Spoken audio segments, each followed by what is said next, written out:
Hello mtazamaji wa Mafia TV, usisahau kusubscribe, kulike, kucomment, kushare kwa ajili ya kuendelea kupata update mbalimbali ambazo sisi tutakuwa tunakuwekea hapa Mafia TV. Kama ndio kwa mara ya kwanza unafungua channel ya Mafia TV, usisahau kusubscribe. Bwana, tunakuletea moja ya taarifa ambayo inahusu kikosi cha Simba Sport Club ambapo kiungo Vipers na timu ya taifa ya Uganda Abubakari Watambala anajihusishwa kujiunga na wanafinali wa kombe la shirikisho barani Afrika msimu huu 2024-2025 Simba Sport Club ya Tanzania, ambapo taarifa za uhakika kutoka ndani ya Vipers tumezinasa ni kuwa klabu ya Simba wanahitaji kufanya maboresho ya kikosi chao msimu ujao wa 2024-2025. Moja ya sehemu ni kupata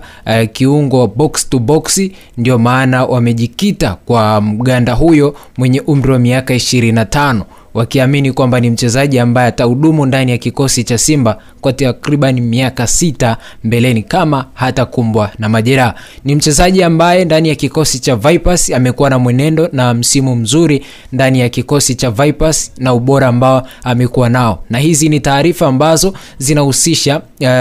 Simba na baadhi ya wachezaji kutoka Vipers, Simba wakiwa wamewasilisha ofa ambayo ni nono kwao kwa ajili ya kuwahitaji wachezaji kadhaa akiwemo Okelo pamoja na Watambala ambaye ni mchezaji wa timu ya taifa ya Uganda pamoja na Vipers kwenye eneo la kiungo, anacheza hivyo box to box midfielder ambaye Simba wanamhitaji kwa ajili ya kuongeza nguvu kwenye eneo lao la kiungo baada ya wachezaji kadhaa kusemekana huenda wakawaachia ikiwemo Dibra Fernandez Mavambo ama Donald Ngomo wakaachana naye kuelekea msimu unaokuja